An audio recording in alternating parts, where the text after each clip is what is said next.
If you don't believe you're worth anything, obviously your confidence is there. If you don't believe you're able to go do anything, obviously your confidence is there. Psychologists often call this self-efficacy, right? You just don't feel like you can, be efficacious or be a person who gets things done in the world because you don't believe in your ability. And last, confidence has a lot to do with your perception of where you'll be in the future. If you think you're gonna be broke and a loser in the future, obviously you're not gonna go for it today.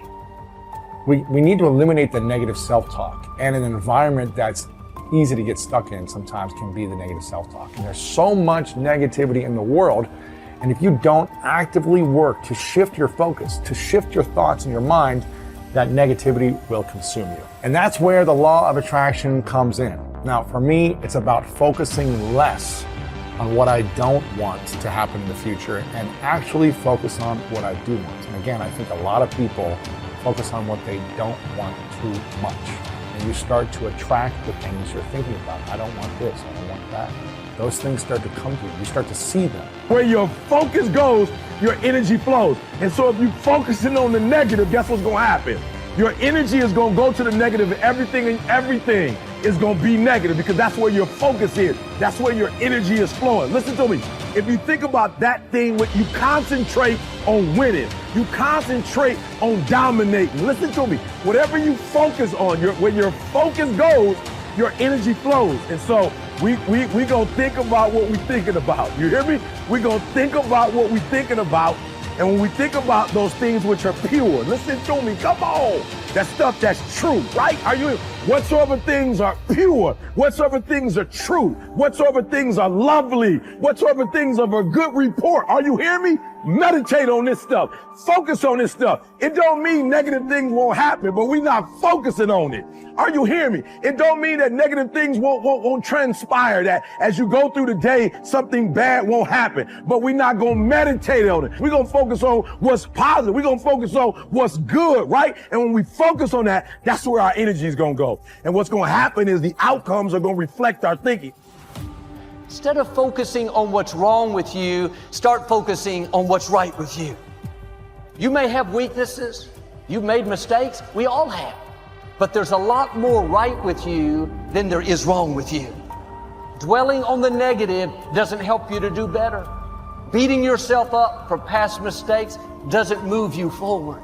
The better you feel about yourself, the better you'll do. The more you like yourself, the further you'll go. You can't give away what you don't have.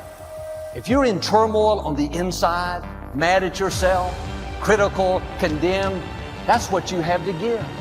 If you're hard on yourself, you'll be hard on others. If you don't forgive yourself, you won't forgive others. If you don't get along with you, how can you get along with your family? The best thing you can do is start being for you. When you love yourself, then you can love others. When you're kind to yourself, then you can be kind to others. It starts with you. Well, Joel, I have all these faults, these weaknesses. Once I overcome, once I learn to control my temper, be more disciplined, quit saying things that I shouldn't, then I won't be down on myself. If you're waiting to perform perfectly before you feel good about who you are, you'll be waiting your whole life. You have to accept yourself while you're in the process of changing. Our mind is the control tower of our life. Whatever happens in our life starts right here. All of our decisions are there. And the truth is, whatever we are today is the result of what we've been thinking about all those years. The Bible says, as a man thinketh in his heart, so is he. So if you don't like what's going on around you, maybe you should ask yourself the question, what am I thinking about? What do I think about myself? What do I think about other people? Because what we think about is really what controls us. For example, our relationship to God, our relationship to each other, our sense of direction in life, whatever we accomplish, our failures in life, all of that is a result of the way we think. And oftentimes we forget that this is the control tower, that everything else is a result of how we think, controlling our thoughts, because this controls everything. And that's where our thoughts are from. How do I control this control tower of my life? One of the ways you overcome whatever that sin is in your life or whatever's going on, one of the ways you overcome this thinking is by asking yourself some very impacting questions. Not just questions, but questions that'll make a difference in your life. And I would just encourage you to write these down. You ask yourself these questions about whatever you're thinking. And the first question you ask is this: where will these thoughts lead me? Where will these thoughts lead me? If I keep thinking the same thing, well, it's going to lead you somewhere. Very important question. If I keep thinking this, where's it going to lead me? Another question is, will these thoughts get me where I want to go? Then you have to decide, where do I want to go? Where do I want to go in life? Will what I'm thinking get me where I want to go? And if you say, I'm just not important, I'm a nobody, I don't have any gifts and talents and skills in life, give yourself a lot of excuses, you won't get anywhere. So you have to ask yourself the question, if I keep thinking this, where will this get me in life? Then ask yourself the question, are these thoughts scripturally acceptable? In other words, let's say, for example, you're sitting in front of the TV and something comes along, you know it's not right. And the world is full of pornography. And pornography is the world's photography. They have diluted the truth, and they put all kind of stuff out there for people to watch. And you ask yourself the question, are these thoughts scripturally acceptable? And here's somebody committing some sexual act on television or whatever you may watch. Are these things acceptable scripturally? No, they're not. Then you shut it down, cut it off. In other words, you don't watch. You do not have to watch what you know is not right. You can shut it down. Somebody says, but I'm so weak. You're weak because you're talking about being weak. You don't have to be weak. You have the Spirit of God within you who will enable you to do whatever is necessary to overcome whatever is there. So what we're doing is giving these questions and saying, let's look at reality. What's reality? Reality is, where will these thoughts lead me? I have to answer that question. Will these thoughts get me where I want to go? I need to answer that question. Are these thoughts scripturally acceptable? I can answer that. Will these thoughts build me up or tear me down? And they're going to do one of the two.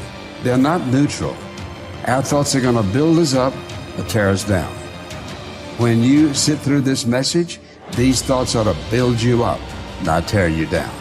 When you look and listen to stuff that you know is not right, ungodly, unscriptural, sensual, whatever it might be, you know the real truth is they're going to tear you down spiritually. So you have to decide whether you're going to watch, look, or listen to your friends or whatever they're saying, because they're going to have some impact in your life. And then, could I share these thoughts with someone else? Whatever you're thinking, could you share it with somebody else? Or is that one of those thoughts that, no, you couldn't? And then, where did these thoughts originate? And some thoughts did not originate with the Word of God. They did not originate in heaven. They did not originate in godly living. They did not originate in anything that's holy. And they did not originate in anything that is good for you. So when you analyze the thoughts, where did this come from? Why am I thinking this? What's the source of this? What is this going to do in my life? Watch this. All of those questions, you have the right and the power to answer for your life. Nobody else can answer them for your life. You have the power to answer them for your life. And we're just talking about how you think about yourself and the power of your thoughts. And you just think just these questions alone. And then the question is, do I feel guilty thinking these thoughts? Well, you know the answer to those things. You know, for example, if you thought about taking something that didn't belong to you, how would you think about it? You should feel guilty. If you don't feel guilty, you have a major problem. Then you need to think a little deeper. Have I ever been saved? What's going on in my life? So we said your thought life is in your mind. This is the control tower of your life. And because it is, we make the decisions and we suffer the consequences, or we glean the blessing of making right decisions in life. Whether it's about money, or whether it's about marriage, or whether it's about sex, or friendship, relationship. Here's where it all starts. And this is going to control your life. And the truth is, all of us up to this point in our life, where we are is a result of how we've been thinking all these years. So this is, I think, why people are so obsessed in some sense with the search for fundamental meaning. It's because you want to be able to associate. So imagine, this is a good story. So you can imagine two people laying bricks. They're building a gigantic wall, and the one person thinks, oh my God, you know, this wall is going to take 100,000 bricks, and I'm laying one at a time, and I'm wasting my life away, trivially adding to this gigantic brick wall. And what am I doing? This is absolutely miserable, brick by brick. And the other person thinks, in 300 years, this is going to be a cathedral. And so the person in the second state is doing exactly the same thing at a local level, laying bricks, but each brick is related to a very high goal. And that means the reward that's attendant upon the laying of the brick is proportional to the goal, to the aim of the entire behavioral process. And so it seems to me, so if you're aimless and goalless, and I know you've done some work on goal setting, if you're aimless and goalless, then you can't elicit any positive emotion.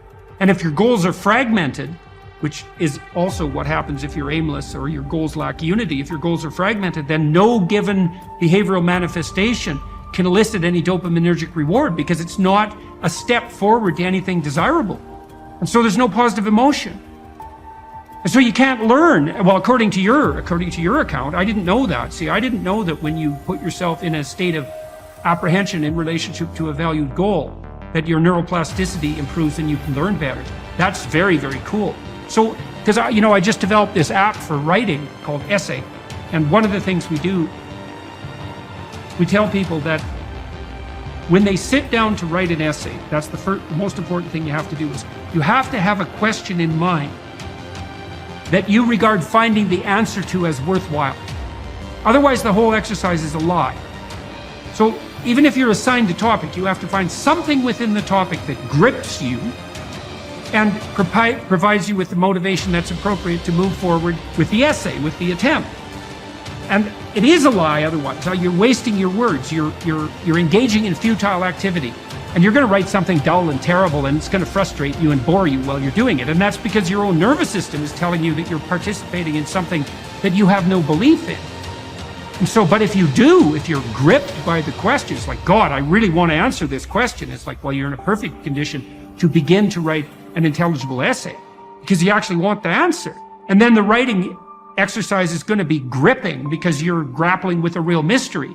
And that's so cool. If doing that also puts you in a state where you're much more likely to learn, which makes sense, right? Because if you're doing something important and you seem to be moving forward, that's a really good time to learn.